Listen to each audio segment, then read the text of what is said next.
तो सब जगह अकाल की परिस्थिति हो गई है। लगता नहीं कि अब इस गांव में ज्यादा दिन रुकना उचित होगा। काम के लिए बाहर गांव तो जाना ही पड़ेगा। भूषण काम की तलाश में दूसरे गांव की ओर निकल पड़ता है। चलते चलते वह विजयपुर गांव में आ जाता है। वहां उसका रहने का कोई ठिकाना नहीं था और उसके पास कोई काम भी नहीं था। चलते चलते वह एक अमीर किसान जगत सेठ के पास आ पहुंचता है। सेठ जी, मैं भूषण दूसरे गांव से आया हूँ। हमारे गांव में अकाल की परिस्थिति हो गई है। लोगों के खेत सूखे पड़े हैं। गांव में बूंद बूंद पानी के लिए लोग तरस रहे हैं। अगर मुझे आपके पास कुछ काम मिल जाएगा तो बहुत कृपा होगी बड़े भाई। अरे रे, लगता है तुम्हारी हालत बहुत खस्ता हो गई है। ठीक है, वैसे मेरे पास एक काम तो है, पर लगता नहीं कि तुम वो कर पाओगे। सेठ जी, आप चिंता ना करें, मुझे आप कोई भी काम दे सकते हैं। मैं वो काम पूरी मेहनत और ईमानदारी से करूंगा। अच्छा ठीक है भूषण, तो कान खोल कर सुन लो। मेरे पास 50 गायें और 50 भैंसे हैं। तुम्हें हर रोज उन जानवरों का गोबर निकालना होगा और रोज सुबह शाम उन्हें चारा पानी देना होगा। महीने के आखिर में तुम्हें इस काम के लिए 200 रुपए मिलेंगे और हाँ, 2 वक्त का खाना भी हमारी तरफ से मुफ्त दिया जाएगा। बोलो, क्या तुम ये काम कर पाओगे? अरे बाप रे, 50 गाय और भैंसों को संभालना आसान काम नहीं है, पर अब मैं कुछ कर भी तो नहीं सकता और ऊपर से सेठ जी 2 वक्त का खाना भी दे रहे हैं। ठीक है सेठ जी, मैं ये काम कर लूंगा, पर एक विनती है। हाँ बोलो भूषण, क्या बात है? सेठ जी, अगर आपको समस्या ना हो तो क्या मैं आपके गायों के साथ गौशाला में रह सकता हूँ? सेठ जी, मैं इस गांव में नया हूँ, मेरा रहने का कोई ठिकाना नहीं है। जग्गा सेठ थोड़ी देर तक सोचता है और भूषण को ऊपर से नीचे तक देखने के बाद उससे कहता है, ठीक है भूषण, तुम गौशाला में रह सकते हो। जी धन्यवाद सेठ जी। तब से भूषण गौशाला में रहकर अपना काम करने लगता है। वह रोज जल्दी उठकर गाय और भैंसों का गोबर निकालता, उन्हें चारा डालता और समय पर पानी भी पिलाता था। हर रोज भूषण अपना काम ईमानदारी और पूरी मेहनत से करता था। जगत सेठ को भी भूषण का काम बहुत पसंद आने लगा, क्योंकि वह अपना काम सफाई से करता था। एक दिन जगत सेठ भूषण को बुलाकर उससे बोलता है, भूषण, मुझे तुम्हारा काम बहुत पसंद आया है। तुम गाय और भैंसों का अच्छा ख्याल रख रहे हो, इसलिए दूध की गुणवत्ता भी बढ़ गई है और गायें पहले से ज्यादा दूध भी दे रही हैं। इसलिए मैं आज से तुम्हारी तनख्वाह बढ़ाकर पूरे 400 रुपए कर रहा हूँ। आपका बहुत बहुत धन्यवाद सेठ जी। कुछ दिन ऐसे ही बीतने लगते हैं। भूषण जगत सेठ के पास बहुत मेहनत और ईमानदारी से काम करता है। धीरे धीरे भूषण के पास अच्छा खासा रुपया जमा हो जाता है, जिससे वह अपने लिए छोटा सा रहने लायक एक कुटिया बनवा लेता है। उस गौशाला में सोकर तो नाक से गोबर की गंध अभी भी नहीं जा रही। अब आखिरकार मुझे अपने घर में चैन से सोने को तो मिलेगा। तब से भूषण जगत सेठ के पास गौशाला में काम करने आता और 2 वक्त का खाना खाकर अपने घर सोने के लिए चला जाता था। कई साल ऐसे ही बीत जाते हैं। भूषण की मेहनत के कारण उसके पास अच्छा खासा रुपया जमा हो जाता है। एक दिन भूषण जगत सेठ से बोलता है, सेठ जी, आजकल गांव में चोरी की समस्या बहुत बढ़ गई है और मेरे पास कुछ रुपए भी जमा हैं जो मैंने अपने घर में रखे हुए हैं, पर मुझे उन पैसों की चोरी की चिंता हो रही है। आपको तो पता है कि मैं दिन भर आपके पास ही काम करता हूँ और सिर्फ रात में ही घर सोने जाता हूँ, इसलिए मुझे रोज उन पैसों की चोरी की चिंता सताती है। हाँ भूषण, तुम बात तो बिल्कुल सही कह रहे हो। आए दिन गांव में नए नए चोरी के किस्से सामने आ रहे हैं और दिन भर तो तुम्हारा घर खाली ही रहता है, तो चोरी होने की संभावना तो जरूर है। जगत सेठ थोड़ी देर सोचता है और फिर भूषण से कहता है, देखो भूषण, ऐसे समय में तो गांव में एक ही जगह है जहां पर तुम्हारा धन सुरक्षित रह सकता है और वो है जमींदार का घर। क्या जमींदार का घर? हाँ भूषण, इस गांव के जमींदार बहुत ईमानदार और दयालु हैं। ऐसा मैंने कुछ लोगों से सुना है और उनके घर पर बहुत सारे पहरेदार भी हैं, तो चोरी होने की संभावना बहुत कम है। तुम अपने पैसे उनके पास रख सकते हो। अच्छा, ऐसा है क्या सेठ जी?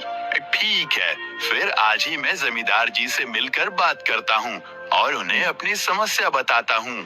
उस दिन भूषण जमींदार जी के घर उनसे बात करने जाता है। ए टूडको, कहाँ अंदर आए जा रहे हो? वहीं रुक जाओ। जी, मुझे जमींदार जी से मिलना है। मुझे उनसे कुछ काम है। क्या काम है तुमको उनसे? मुझे जरा बताओ। जी, मुझे कुछ पैसे रखवाने थे उनके पास। यही काम के लिए आया था मैं। अच्छा ठीक है, तुम अंदर जा सकते हो। नमस्ते जमींदार जी, मैं भूषण जगत सेठ के यहाँ काम करता हूँ। कुछ साल पहले ही मैं दूसरे गांव से यहाँ आया हूँ।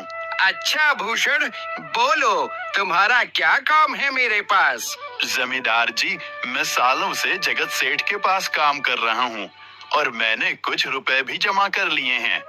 पर बात यह है कि गांव में चोरी की समस्या बहुत बढ़ गई है, तो मुझे अपने रुपए घर में रखने से डर लग रहा है। अच्छा, कितने रुपए जमा किए हैं तुमने? जमींदार जी, यही कोई 5 से 6 हजार रुपए होंगे मेरे पास। वाह, ये तो बड़ी रकम है। मैंने आपकी ईमानदारी के बारे में लोगों से बहुत सुना है, इसलिए मैं अपनी रकम आपके पास कुछ वक्त के लिए रखने आया हूँ। हाँ भूषण, तुमने बिल्कुल सही सुना है। तुम्हारी रकम मेरे पास पूरी तरह से सुरक्षित रहेगी। तुम अब चिंता ही छोड़ दो, मैं सब देख लूंगा। भूषण अपने पैसों की थैली जमींदार को दे देता है। ये पूरे 5,800 रुपए हैं, आप गिनकर देख लीजिए। गिनने की क्या जरूरत है? तुम तो जगत सेठ के आदमी हो, मुझे तुम पर पूरा विश्वास है। जमींदार जी, आपका बहुत बहुत धन्यवाद। अब मुझे चोरों का कोई डर नहीं है, क्योंकि मेरे पैसे सुरक्षित हाथों में हैं। अरे भूषण, कोई बात नहीं। धन्यवाद तो मुझे बोलना चाहिए, जो तुम मेरे पास आए अपने रुपए रखने के लिए। भूषण अपने पैसे जमींदार को देकर अपने घर चला जाता है। हाँ भूषण, तुम्हारे पैसे मेरे हाथों में ही अच्छे लगते हैं। ऐसे ही भूषण ईमानदारी और मेहनत से जगत सेठ के यहाँ काम कर रहा था। देखते ही देखते 2 साल ऐसे ही बीत जाते हैं। एक दिन भूषण सोचता है, अब बहुत साल हो गए जगत सेठ के यहाँ काम करते हुए। वैसे सेठ जी तो बहुत अच्छे इंसान हैं, पर सोच रहा हूँ कि खुद की जमीन लेकर उस पर मेहनत करूँ, तभी मैं बड़ा आदमी बन सकता हूँ। अब जो मेरे पास थोड़े कुछ पैसे हैं और जो जमींदार के पास कुछ पैसे संभालने के लिए दिए हैं, वो जमा करके थोड़ी जमीन खरीद लूंगा। आज ही जमींदार से मिलने जाता हूँ और अपने रुपए मांगता हूँ। ये सोचकर भूषण जमींदार जी के घर चला जाता है। जमींदार जी, मैं अपने रुपए वापस लेने आया हूँ। आपके पास मैंने 5,800 रुपए दिए थे संभालने के लिए। अरे भाई साहब, मैंने पहचाना नहीं आपको। वैसे कौन हो आप? अरे जमींदार जी, मैं भूषण हूँ। पिछले साल मैंने आपको पैसे संभालने के लिए दिए थे, याद आया कुछ? अरे भाई साहब, मेरे पास कितने सारे लोग आते जाते हैं पैसे रखने के लिए, और सभी के साथ मेरा अच्छा व्यवहार होता है। वैसे आपके पास कोई कागजात हैं क्या? क्योंकि मैं हर व्यक्ति से कागज पर ही व्यवहार करता हूँ। किसने कितने पैसे दिए, किसके कितने पैसे रखे हैं, सबका व्यवहार रहता है मेरे पास। जमींदार जी, ये आप क्या बात कर रहे हैं? आपकी ईमानदारी देखकर ही मैंने आपको पैसे दिए थे संभालने के लिए, और आप अब ऐसी बातें कर रहे हैं। कृपया करके मेरे पैसे मुझे वापस कीजिए। हाँ भूषण, मैं ईमानदारी से ही काम करता हूँ, इसलिए तो तुमसे मैं डॉक्यूमेंट्स मांग रहा हूँ। क्या तुम्हें पता नहीं, जब तुम किसी से पैसों का व्यवहार करते हो तो तुम्हें स्टाम्प पेपर पर लिख कर देना पड़ता है। तुम किसी से भी पूछ सकते हो। नहीं जमींदार जी, मैं आपके पैर पड़ता हूँ, कृपया करके मेरे रुपए मुझे दे दीजिए। बड़ी मेहनत से मैंने वो पैसे जमा किए थे, मुझ पर ऐसा अन्याय ना करें। अरे क्या ये झूठ मूठ का रोना धोना लगाया है? लगता है तुम ढोंगी हो और मेरी ईमानदारी और भोलेपन का फायदा उठाकर मुझसे ये रुपए लेने आए हो। रुक, तुझे अभी सबक सिखाता हूँ। जमींदार अपने आदमियों को बुलाकर भूषण की पिटाई करने को कहता है। इसे तब तक मारो जब तक ये बेहोश ना हो जाए। इस 2 कौड़ी के आदमी ने मेरी ईमानदारी पर सवाल उठाया है, इसे छोड़ना मत। जमींदार के आदमी भूषण को डंडे से खूब मारते हैं। फिर भूषण दुखी होकर अपने घर चला जाता है। भूषण के शरीर पर घाव के निशान स्पष्ट दिखाई दे रहे थे। 2 दिन से भूषण घाव के दर्द के कारण जगत सेठ के घर काम के लिए नहीं जा पाता है। इसलिए अगले दिन जगत सेठ भूषण के पास आ जाते हैं। वह देखते हैं कि भूषण खाट पर सो रहा है और वह बड़ा ही चिंता में नजर आ रहा है।